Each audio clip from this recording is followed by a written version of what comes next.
할렐루야, 반갑습니다. 오늘 귀한 날에 예배하는 여러분들에게 하나님의 성령이 함께 하시길 주의 이름으로 간절히 축원합니다. 우리 예배드리기 전에 옆에 있는 분들하고 함께 인사합니다. 꼭 옆에 있는 분들하고 인사하세요. 이 시간 성령께서 당신에게 함께 하시기를 기도합니다. 맨날 여기는 안 바라보고요. 맨날 보는 얼굴이라서 보기 싫어요. 오늘은 구약 성경에 나온 요엘서입니다. 그래서 요엘서는 찾기가 참 힘들어요. 성경책에 보면 약자로도 뭐라고 나오면 요일이라고 나왔기 때문에 요엘이라고 하는 거를 찾으려면 조금 힘들어요. 그리고 이게 많은 장수가 있는 게 아니라 1장부터 3장까지 구성이 되어 있기 때문에 굉장히 얇아요, 책 자체가.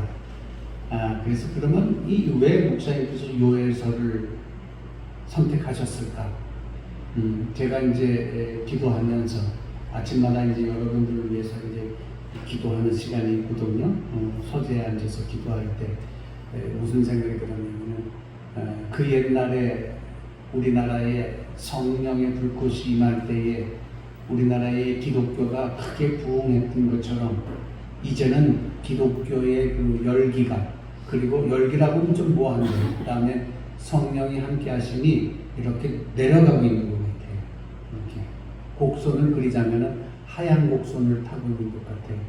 그래서 좀 마음이 좀 안타까워요. 우리 여기 계신 우리 어르신들은 젊었을 때 여러분들이 믿던 그 기독교, 그리고 교회는 그 당시에 유행했던 것이 뭐냐면은 기도원이 굉장히 많이 유행이 있었어요. 그래서 우리 가까운 데도 기도원이 많이 있어요.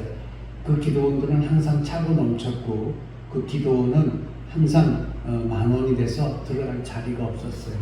근데 지금은 가면은요 텅텅 비었어요. 그래서 그 한번 이렇게 보니까 우리나라 기독교 역사의 가장 큰 변화가 뭐냐 그랬더니 그 성령 충만하던 기도원들이 거의 다 사라지고 남은 것이 몇 프로 안 된다고 합니다. 아주 대형 교회의 기도원만 잠깐 살아남아 있고 나머지 기도원들은 다 죽어 있어요. 너무 가슴 아파요. 그래서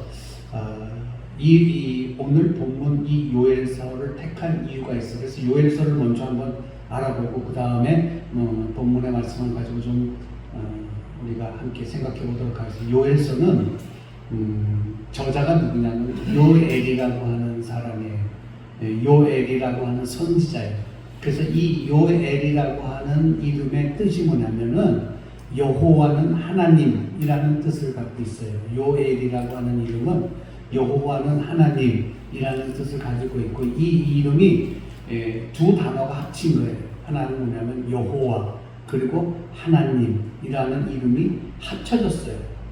요엘. 그래서 대부분 이 구약 성경에 나오는 그 단어 중에 엘이라고 하는 단어는 하나님을 가리킵니다. 그래서 구약 성경을 읽다 보면 엘로힘, 이러한 L자로 시작되거나 L자로 끝나거나 이런 것들은 전부 다 하나님을 뜻하고 있는 단어예요. 그래서 여호와 하나님이라고 하는 이 두 단어가 합쳐져서 이루어진 이름이 요엘이에요. 그래서 여호와는 하나님이다 라는 뜻을 갖고 있는 거예요. 이 요약을 하면 뭐냐면은 이 요엘서 1장부터 2장까지 이렇게 보면은 메뚜기 재앙이 옵니다. 근데 옛날 그 성경에 보면 이 메뚜기를 메뚜기라고 표현하지 않고 뭐라고 표현했냐면 황충이라고 표현했어요. 황충. 근데 지금은 전부 다 이 황충이 다 번역이 돼서 메뚜기라고 하는 단어로 번역이 됐어요. 그래서 이 메뚜기의 끔찍한 재앙 뒤에는 그 땅 전체에 메뚜기가 한번 쓸고 지나간 자리에는 기근이 따릅니다. 그래서 이 기근이 따른 일, 그래서 요엘은 이러한 일들을 촉매제로 사용해서 유다에게, 그러니까 유다라는 나라에게 경고를 전합니다. 사람들이 신속하고 온전하게 회개하라 라는 뜻을 갖고 있는 책이 바로 이 요엘서예요. 이 회개하지 않나 적군은 메뚜기처럼 우리 유다 땅을 침범할 것이다 라고 하는, 황폐화시킬 것이다 라고 하는 그러한 것들을 전하고 있어요. 그래서 요엘서의 가장 중요한 주제는 뭐냐면은 하나님의 진노와 심판의 날인 주의 날입니다. 이것이 가장 중요한 주제이고요. 이날은 하나님이 그분의 진노와 능력과 거룩의 속성을 계시하는 날이에요. 그래서 그분의 원수들에게는, 하나님의 원수들에게는 이 날이 굉장히 무시무시한 날이에요. 그래서 첫 번째 장 1장에서는 1장부터 2장 조금 넘어갈 때까지 이 메뚜기 재앙과 가뭄에 대한 이야기를 은유로 사용해서 회개에 대한 부름을 새롭게 하는, 회개해야 된다. 메뚜기의 재앙과 이러한 것들을 은유로 말씀해서 빨리 회개를 해야 된다라고 얘기하고 있어요. 그리고 2장에 넘어와서 2장 1절부터 17절에 보면은 요엘이 메뚜기 재앙과 가뭄에 대한 은유를 사용하여서 회개에 대한 부름을 새롭게 하는 그러한 과도기가 기록이 되어 있어요. 그러고 나서 2장 18절부터 31절까지는 거의 이제 종말론적인 용어로 묘사하고 있고요. 회개에 대해서는 2장 21절부터 27절까지 육체의 회복을 이야기하고 있고요. 그 다음에 2장 28절부터 32절, 오늘 본문의 말씀이죠. 본문의 말씀은 영적인 회복을 가리키고 있어요. 영적인 회복. 그리고 국가적인 회복에 대한 건 3장 1절부터 21절까지 요약을 해놓고 있어요. 그래서 이렇게 요엘서가 우리에게 주는 거는 가장 중요한 오늘 이야기. 그래서 성령님 다시 한번 우리에게 임하소서 영적인 회복에 관한 2장 28절부터 32절까지의 말씀을 본문으로 해서 오늘 여러분과 제가 함께 생각해보는 시간을 갖도록 하겠습니다. 요엘은요, 하나님께서 한 번도 하시지 않은 방법으로 하나님의 계시를 계시할 것을, 자신을 계시할 것을 예언하고 있어요. 요엘은 이 예언이 의심할 여지 없는 위대한 진리라고 하는 사실을 이 요엘서를 통해서 기록하고 있어요. 그러나 자신도 이 예언이 하나님의 사업과 하나님의 교회의 장차 어떤 의미를 갖게 될 것인가는 정말 완전히 이해할 수 없었을 거예요. 그러니까 요엘이 이 하나님이 이 교회에 어떤 방법으로 임하여 주실 것인지에 대해서 의미를 이 요엘 자체도 정의할 수가 없었어요. 그래서 이 요엘서에 기록되어 있는 것들을 바라보면서 우리가 좀 하나씩 좀 풀어가려고 해요. 먼저 요엘이 예언한 의미에 대해서 조금 알아보려고 해요. 요엘의 예언은 여러 가지 측면에서 중요한 의미를 갖고 있어요. 이 예언은 먼저 무엇을 이야기하고 있냐면 성령님을 강조하고 있어요. 성령을 강조하고 있으면서 성령이 넘치도록 부어져야 한다는 것을 의미하고 있는 것이 바로 이 요엘서예요. 나의 신을 부어주리라 라고 하는 말이 이 본문에 나와 있어요. 그리고 이 요엘서에 기록이 되어 있어요. 이 말은 성령의 은사를 크고 충만함을 나타내는 일, 나의 신을 부어주리라. 하나님은 특별한 방법을 통해서 그의 백성들을 축복하고 계십니다.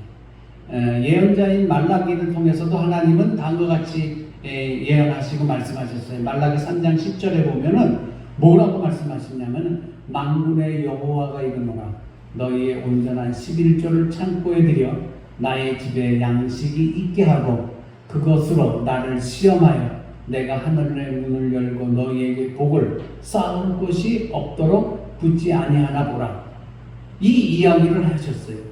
그러고 나서 이사야서 35장 7절에 뭐라고 또 기록하고 있냐면 뜨거운 사막이 변화하여서 못이 될 것, 연못이 된다 이거예요. 물이 있는 곳이 된다 이거예요.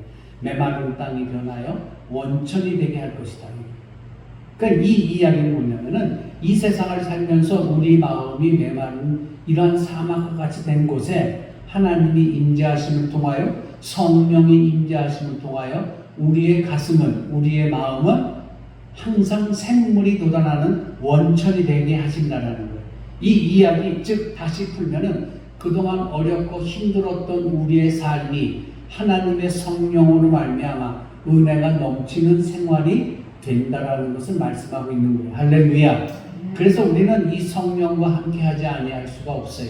성령이 함께하는 이 예배가 되어야 돼요. 할렐루야. 오늘 예배드리는 여러분 옆에 분명히 내가 늘 말씀드리는 거지만 성령이 함께하심을 믿으시길 주의 이름으로 다니기 축복합니다. 여러분 옆에 성령이 함께하고 계세요. 여러분이 다른 생각을 할 때 여러분의 그 생각을 건드려서 하나님의 말씀을 경청하게 하고, 그리고 성령이 옆에 앉아서 여러분의 귀를 열어주셔서 하늘나라의 음성을 듣게 하시고, 성령이 여러분 옆에 앉아서 여러분의 입술을 열어 하나님을 찬양케 하시고, 그걸 통하여 여러분의 마음에 얼어붙었던 것들, 메말랐던 여러분들의 마음이 샘솟는 그러한 생물의 원천이 되는 그러한 마음이 되기를 간절히 원하시는 존재가 누구냐? 성령님이에요. 할렐루야. 그래서 성령님을 성경에서는 또 다른 말로 뭐라고 얘기하냐면 보혜사라고 해요. 그런데 그 보혜사라고 하는 말 옆에 앞에 뭐라고 하면 돕는 보혜사라고 얘기하고 뒤에 돕는 보혜사 성령이라고 얘기해요. 그러니까 우리 인간들은 우리가 서로를 우리 자신을 걷잡을 수 없어요. 우리를 컨트롤할 수가 없어요. 우리를 다스릴 수가 없어요. 우리는 인간적인 세상에 눈을 돌릴 수밖에 없는데, 이런 마음속에 성령이 함께하여 주셔서, 누가? 돕는 보혜사 성령이 함께하여 주셔서 우리의 마음과 우리의 눈이 어디로 향하게 한다고요? 하나님을 향하게 한다는 거예요. 할렐루야. 그래서 우리의 눈은 항상 하나님을 바라보고 우리의 마음은 항상 성령님으로 인하여서 그 성령님을 통한 하나님을 바라보는 마음이 있게 하여 주셔서 메말랐던 우리 마음 속에 넘치는 샘이 되게 하여 주신다는 거예요. 저는 여러분들의 연세가 어떻게 됐든 상관하지 않습니다. 여러분이 지금 70이 넘고 80이 넘고 90이 넘으신 분들도 이 자리에 계시지만, 여러분들의 마음은 하나님 앞에서는 아주 어린아이 마음과 같은 줄 압니다. 그래서 어린아이에게 아빠가 너희에게 뭘 사다 줄게 그러면 좋아하는 어린아이처럼 하나님께서 여러분에게 지금 말씀하고 계시는 것 같아요. 사랑하는 아무개, 사랑하는 지호야, 지금 성령을 내가 내게 주리니 이 성령으로 여러분 내가 지호야, 내가 기쁨을 만끽하기를 바란다라는 말씀을 하고 있는 거예요. 할렐루야. 여러분 한번 이렇게 마음속으로 한번 이렇게 얘기해 보세요. 여러분의 이름을 부르면서 사랑하는 지호야. 여러분의 이름을 부르면서 한번 따라해 보세요. 사랑하는 지호야, 성령이 너와 함께 합니다.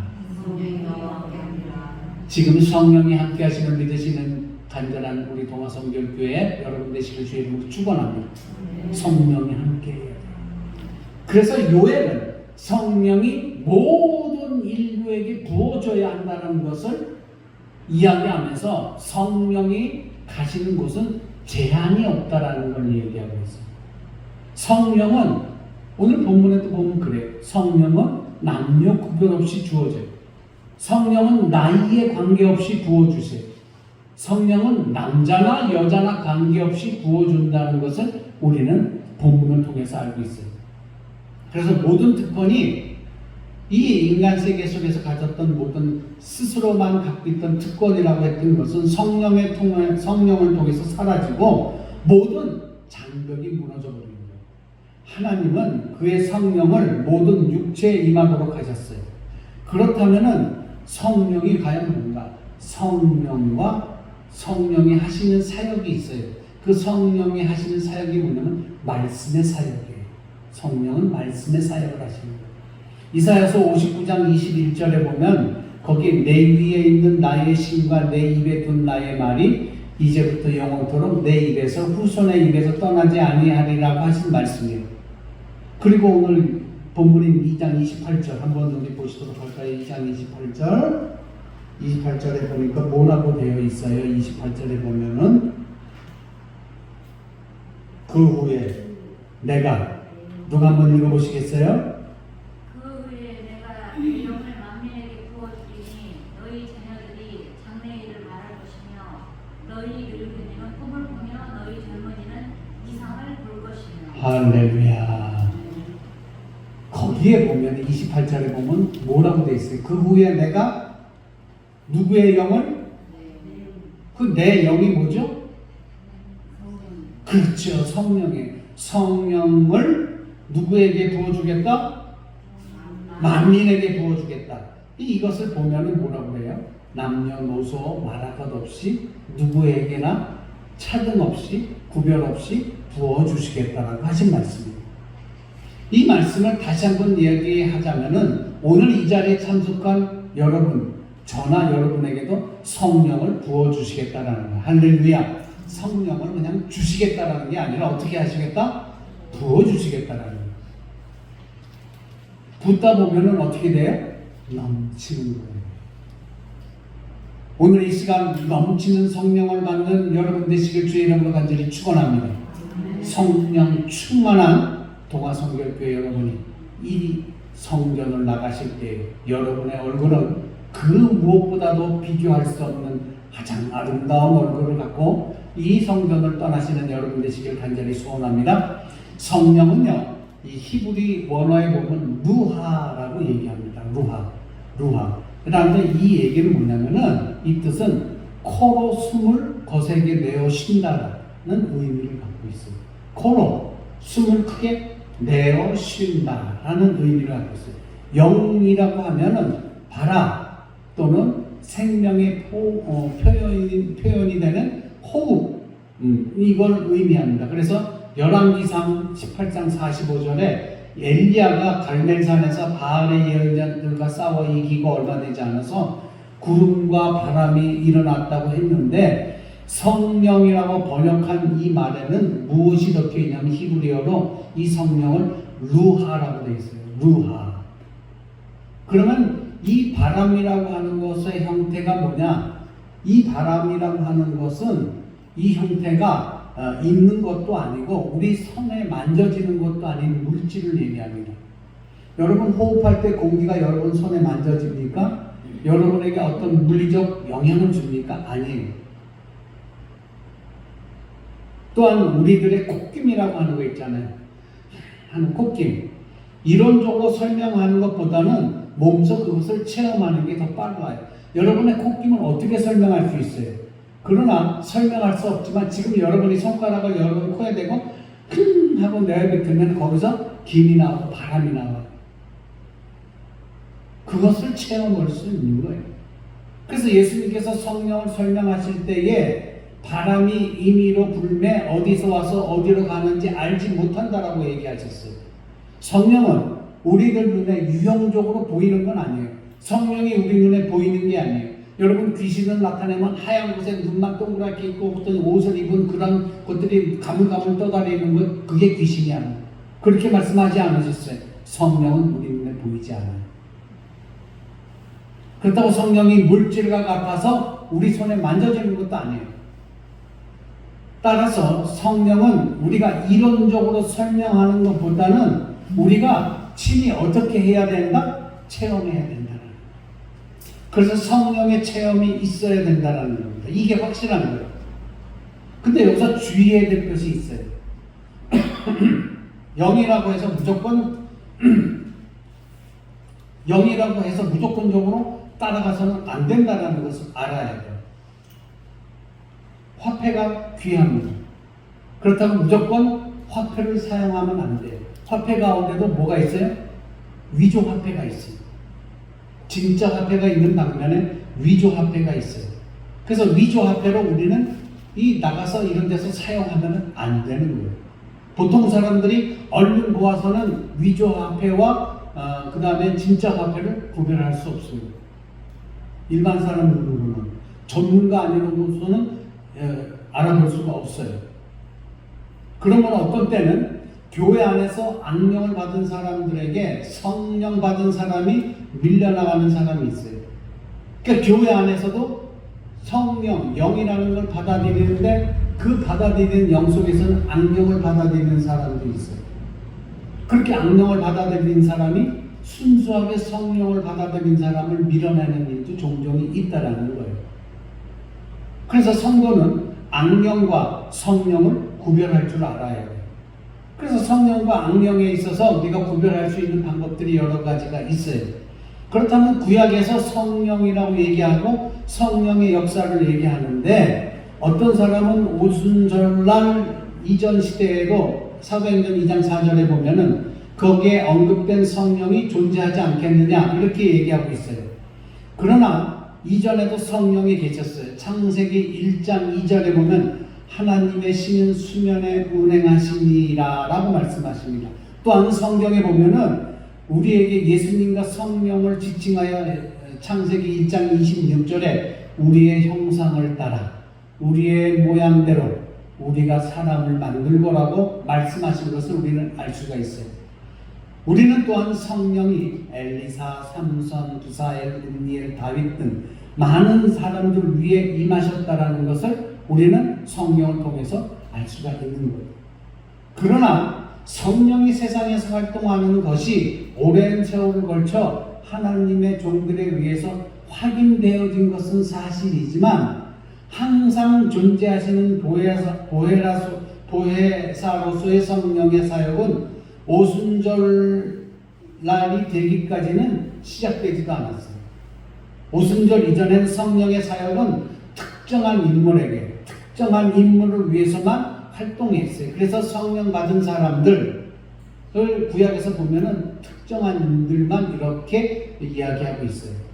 그렇다면 오순절 이후에 성령 사역과 성령론이 있어요. 이걸 우리는 알아야 돼요. 그래서 우리가 성령 받았다라고 하는 거는 우리 조심해야 돼요. 조금 이따 말씀을 드리겠지만 베드로는요 오순절날 성령의 강림을 인식했어요.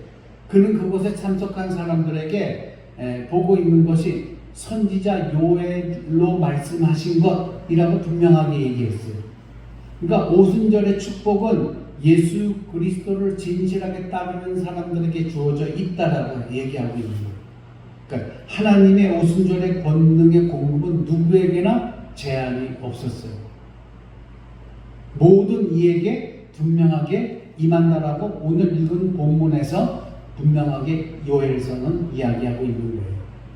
우리 기독교 역사를 살펴보면요, 초대교회부터 시작해서 옛날에 종교적인 회의, 니게야 종교회의 이런 데 보면은 중세기에 스콜라 철학자들 논쟁을 거쳐서 종교 개혁, 뭐 좀 어려운 얘기입니다만 이건 지나가고 오늘에 이르기까지 성령의 역사가 여러 가지 형태로 변해서 나타났기 때문에 그 성령의 역사에 대해서는 오늘날까지 좀 논쟁이 되고 있어요.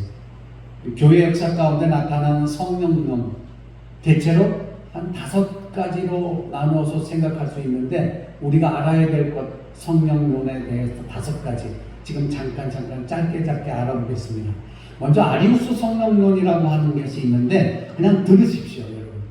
주후 325년 니게야 회의 때 아다나시우스에 대립되는 삼위일체론을 주장한 사람입니다. 이 사람이 아리우스라고 하는 사람.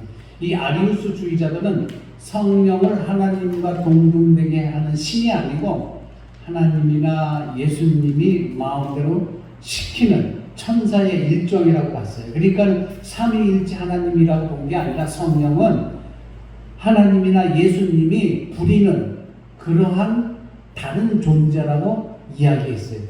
이러한 신학사조에서 우리는 성령을 우리에게 유익한 대로 하나님께서 요구해서 우리가 이용할 수 있게 믿자고 하는 거예요. 그러니까 좀 이상한 논리를 가진 그런 거죠. 그래서 이것 때문에 교회가 혼란에 빠진 것이 있었어요. 그리고 이때 당시에 있었던 성령론이 하나 있는데 이게 아리우스 성령론 말고 율법주의적 성령론이 있어요. 이것은 뭐냐면은 성령을 우리가 직접 받을 수 없다라고 하는 것이 율법주의적 성령이에요. 세례나 성찬이나 성례를 통해서만 받을 수 있다고 봤어요. 이런 성령과는 로마 카톨릭 교회에서부터 교회와 루터교회 그리고 영국 성공회 등에서 가지고 있는 성령론, 성령관이에요. 그러나 이 성령은 일정한 사람이나 어떠한 장소나 기관을 통해서 이루어지는 의식에 의해서만 우리에게 오는 것은 아니다. 누구든지 받을 수 있는 것이 성령이다 라고 하는 것이 오늘 본문에 적혀 있는 거예요. 다르죠. 그런데 주의해야 될 게 있는데 그게 뭐냐면 감정적인 성령관입니다. 감정주의적 성령관. 평범하고 형식적인 예배 생활에서 불만을 가지고 과격하게 감정적인 방법에 의해서 성령이 우리에게 온다고 믿는 성령관이에요. 이건 굉장히 주의하셔야 돼요. 이것이 소위 신학적인 용어로 뭐라고 얘기하면 엑스타시라고 얘기해요.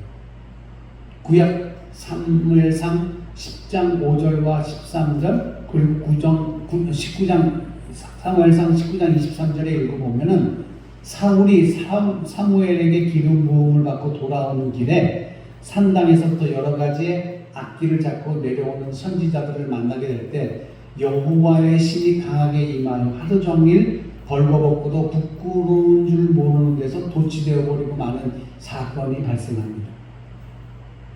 그거는 이러한 것을 계기로 해서 2세기 중엽에 일어났던 몬타니우스 운동이라든가 뭐 춤추는 은혜 운동, 뭐 성령을 받으면 갑자기 막 춤을 춘다, 뭐 이런 것들도 있었어요.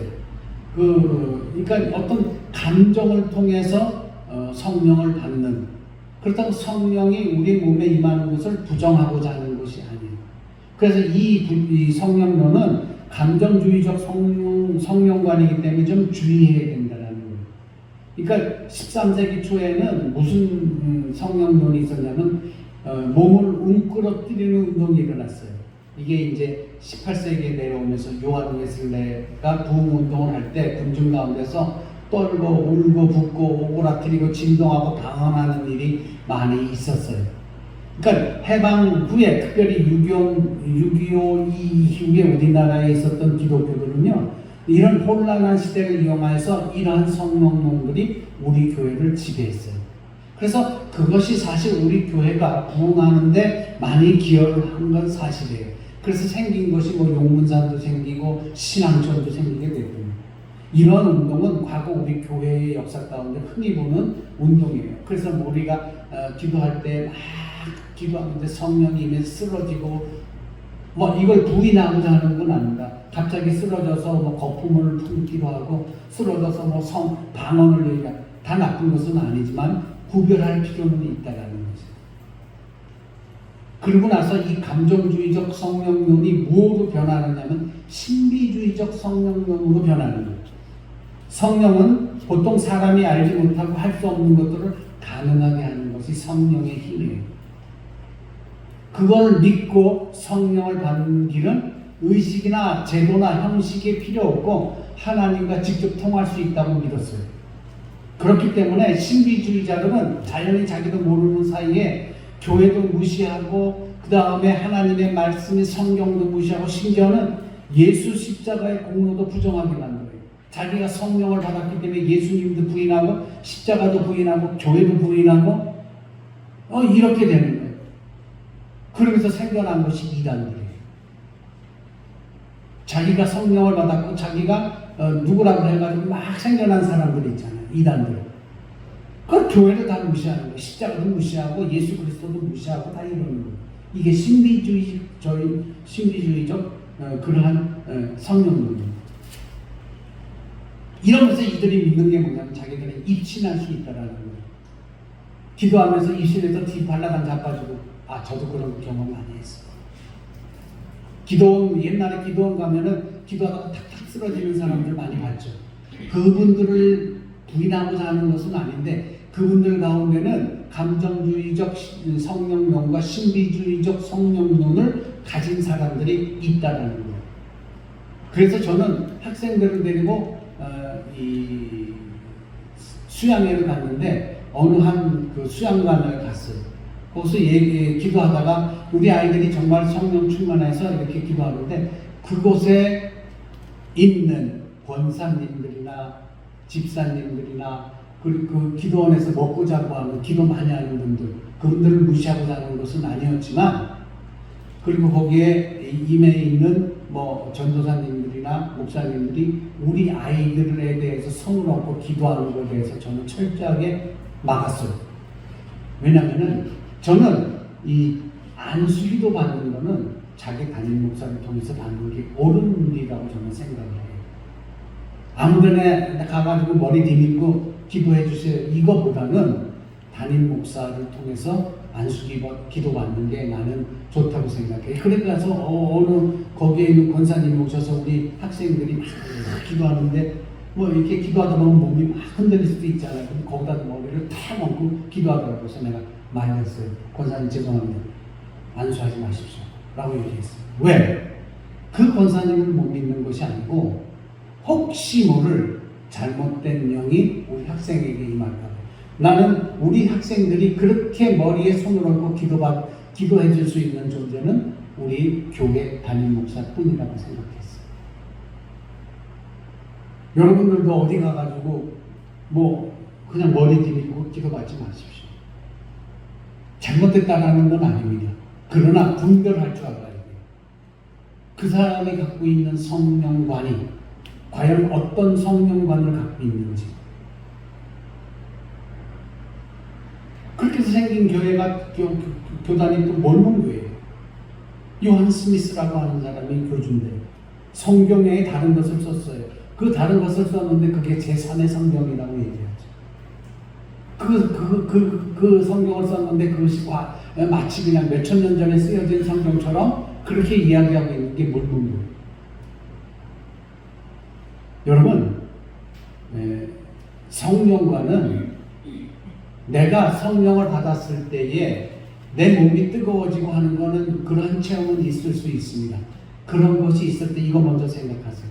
내가 이렇게 기도하다가 뜨거운 것을 받았을 때에 과연 이것이 하나님의 계획에 하나님의 뜻에 부합한 것인지 아닌지를 구별할 줄 알아야 돼요. 그냥 성령 받아서 내 몸이 흔들리고 뭐 이게 떤다고 좋은 것이 아니라 그래서 내가 어느덧 내가 받았는데 내가 기도하면 아픈 사람이 낫더라. 이것이 과연 하나님의 뜻에 의해서 하나님의 계획에 의해서 내가 성령으로 임하여 내가 움직이고 있는 것인지를 분별해야 돼요. 그게 분별하지 않으면 인본주의로 돌아가요. 봐라, 나한테 기도받았으니 그렇게 나한테 와서 기도받아라. 이거예요. 나한테 기도받았더니 저 사람이 낫기도 하고 나한테 기도받았으니 저 사람이 그렇게 역사하지 않느냐? 나한테 기도받았더니 그 사람이 안 되던 일도 됐다 이거예요. 누구한테 기도받아서? 나한테. 이거는 아니에요. 이거는 아니에요. 절대 아니에요. 여러분, 그걸 알아야 돼요. 성령은 항상 하나님하고 함께 해야 되는 사실임을 알아요. 그리고 마지막에 복음주의적 성령관이 있습니다. 성령의 음포에게 보여준 올바른 신비주의예요. 예수님의 교훈과 바울 서신에 나타난 성경관과 니게야 회의나 콘스탄틴 회의에서 결정된 그러한 나타난 성령관, 어거스틴과 루터와 칼빈이 우리에게 전해주는, 웨슬레가 전해주는 그러한 성령관, 올바른 성령관을 가져야 우리의 신앙이 정상적으로 자랄 수 있다. 그래서 우리가 어떻게 하면 올바른 신앙생활을 할 수 있느냐라고 하는 문제입니다. 어쩌면 오늘 설교가 여러분에게 어려울 수 있어요. 그러나 제가 이렇게 말씀드릴 때 여러분들이 어려워서 이해하지 못하고 넘어가는 것들이 있다면 오늘 저를 통해서 성령이 함께 하셔서 여러분들이 올바른 성령관을 가질 수 있는 그러한 믿음의 성도들이 되길 주의 이름으로 간절히 축복합니다. 본문으로 돌아가서 이사야 선지자는 성령과 하나님의 말씀에 동시에 같이 취급하고 있다는 사실을 우리는 주의 깊게 봐야 돼요. 성령께서 우리에게 대대손수 부어주실 뿐이 아니라 그것뿐만 아니라 우리와 지금도 항상 함께 하신다는 거예요. 말씀을 통하지 않고는 성령을 받을 수가 없어요. 말씀이 없는 성령의 역사는 있을 수가 없는 거예요. 말씀을 통하지 않고는 성령을 설명할 수가 없어요. 말씀을 통하지 않고는 하나님의 말씀을 통하지 않고는 성령을 이해할 수도 없어요. 성령을 통하지 않고는 말씀을 이해할 수도 없어요. 하나님의 말씀과 성령은 서로 간에 독수리의 두 날개와 같이 서로 떨어질 수 없는 불가분의 그러한 관계. 하나님의 말씀과 성령은 함께합니다. 할렐루야. 성령을 받았다고 해서 여러분에게 하나님의 말씀이 존재하지 않으면 그거는 의심에 반해. 구약을 읽어보면 호세아, 이사야서, 예레미야, 에스겔 같은 위대한 선지자들은요, 우리 보통 사람들이 상상할 수 없는 커다란 성령의 역사가 이 사람들에게 임했던 걸 우리는 알 수가 있어요. 우시아 왕이 죽던 해에 이사야 선지자가 성전에 들어갔죠. 거기서 소명을 받을 때 광경을 이사야서 6장에서 표현하고 있어요. 얼마나 큰 하나님의 신이 강하게 임하는 것을 볼 수가 있어요. 에스겔 선지자는 3장 26절과 24장 27절, 23장 22절 거기에 보면 에스겔 선지자가 2000장이 붙어서 예언을 하지 못했다고 했습니다. 에스겔서 3장 15절에 보면은요, 얼빠진 사람의 모양으로 7일 동안 앉아 있었다고 했습니다. 엘리야 선지자는 또 어떻게 했어요? 갈멜 산에서 불 내려오게 한 것을 보면 그가 얼마나 놀라운 체험을 했는지 모릅니다. 그래서 우리가 성령을 받았다라는 것은 체험이 있어야 되고 그 체험 가운데는 뭐가 있어야 돼요? 하나님의 말씀이 있어야 된다라는 거예요. 성령 받는 것에는 하나님의 말씀이 있다라는 것을 잊지 마시기 바랍니다. 내가 어떤 환경을 보았는가? 내가 어떤 신비로운 자리에 들어갔는가? 이게 중요하잖아요. 내가 어떤 환상을 보았고 어떤 신비로운 자리에 들어갔는가? 이거는요, 내가 지금 이것을 체험하고 있는 체험의 내용이 무엇인가 하는 데 있다는 거예요. 그렇게 우리가 체험한 그 자체보다도 우리가 뭘 먼저 알아야 되느냐? 그 내용이, 내가 체험한 내용이, 내가 받아들이는 그 내용이 하나님 말씀 어디에 적용되고 있는가를 먼저 알아야 돼요. 거기에 주의해야 돼요. 다시 말씀드릴게요. 내가 기도하다가 어느 입신이 됐어요. 내가 기도하다가 어떤 체험을 했어요. 내가 기도하다가 환상을 봤어요. 내가 기도하다가 어떤 신비스러운 자리에 들어갔어요. 그 체험이 중요한 것이 아니라 그 체험 안에 나타나는 그 내용이 하나님 말씀 어디에 적용되는가, 이거를 알아야 된다. 할렐루야. 그러니까 이러한 신비한 체험은 항상 하나님의 말씀과 연결되어져 있다는 걸 알아요. 내가 환상을 보았다? 그 환상을 보았다는 사실에 만족해버리고 무엇을 보았느냐 하는데 관심을 가지려고 하지 마시고, 내가 환상을 봤다면 그 환상이 하나님 말씀 어디에 적용이 되고 있는지를 먼저 성경에서 찾아보려고 노력해야 되는 거예요. 하나님의 말씀을 중히 여기지 아니한다면 그 환상은 아무것도 아니에요. 그거는 일반적인 체험에 그냥 불과한 거예요. 에레미야서 23장 16절에 그들이 말하는 환상은 자기 마음으로 말미암은 것이오라고 얘기했어요. 여호와의 입에서 나온 것이 아니라고 얘기했어요. 분명하게 에레미야서 23장 16절에 꿈을 얻는 자는 꿈을 바랄 것이요 내 말을 받는 자는 성실한 마음으로 내 말을 할 것이라. 이게 어디 나와요? 에레미야 23장 16절 넘어서 28절에 겨와 밀을 어찌 비유하겠느냐 이 얘기예요. 거짓 예언자들은요, 바람이라고 말씀합니다. 그들의 속에 있는 거예요. 거짓 예언자들은 그렇게 얘기해요. 하나님 말씀 어디에 있다라는 걸 얘기해요. 당신 성령 받아서 한번 해봐. 부추기는 사람도 있어요.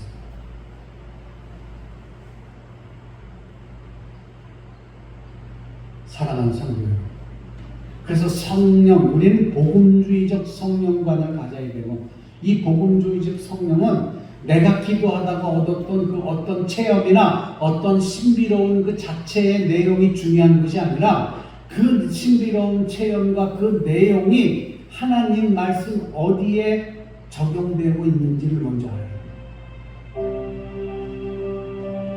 그래서 우리는 다시 한번 이 성령을 받기 위해서 성령의 운동을 하자고 이렇게 해요. 건전한 성령의 운동을 여러분들이 있는 자리에서 기도하면서, 여러분들의 몸이 뜨거워지면서, 여러분들의 입술이 열리면서, 내가 의도하지 않은 방언을 할 때도 이것이 하나님의 말씀과 어디에 적용이 되고 있는지를 먼저 깨달은 그러한 지혜로운 신앙관이 있어야 됩니다. 우리 한국 교회는요, 하나님 앞에 제사 드릴 제단이 있어요. 그리고 하나님 앞에 드릴 제물도 있어요. 그리고 이 제사와 제물을 받아주면서 중간에서 역할해줄 제사장도 있어요. 그런데 한국 교회는 하나가 비었어요. 그게 뭔지 아세요? 그 제물을 태워줄 불이 없어요. 그 불이 뭐예요? 따라해봅시다. 성령의 불. 크게 한번 따라해봅시다. 성령의 불. 그 성령의 불을 오늘 이 자리에 함께 앉아 예배하는 여러분들을 통해서, 개개인을 통해서 그 성령의 불이 먼저 지펴져서 장송동화 성결교회 이 재단을 불사르고, 이 동화명을 불사르고, 장송군을 불사르고, 전라남도를 불사르고, 대한민국을 불사르고, 세계를 불사를 수 있는 그러한 불씨가 되어지길 주의 이름으로 간절히 축원합니다. 성령 속으로 돌아갑시다. 하나님의 말씀으로 돌아갑시다. 하나님의 말씀으로 돌아가서 하나님의 말씀 속에 있는 성령의 역사를 우리는 발견해야 할 것입니다. 성령의 말씀을 통하지 않고 받은 성령은 참 성령이 아니에요. 하나님의 말씀을 통해 받지 않는 성령은 하나님의 참 성령이 아니에요. 하나님의 말씀이 우리 속에 바로 들어올 때 성령이 우리에게 바로 임하는 거예요. 할렐루야!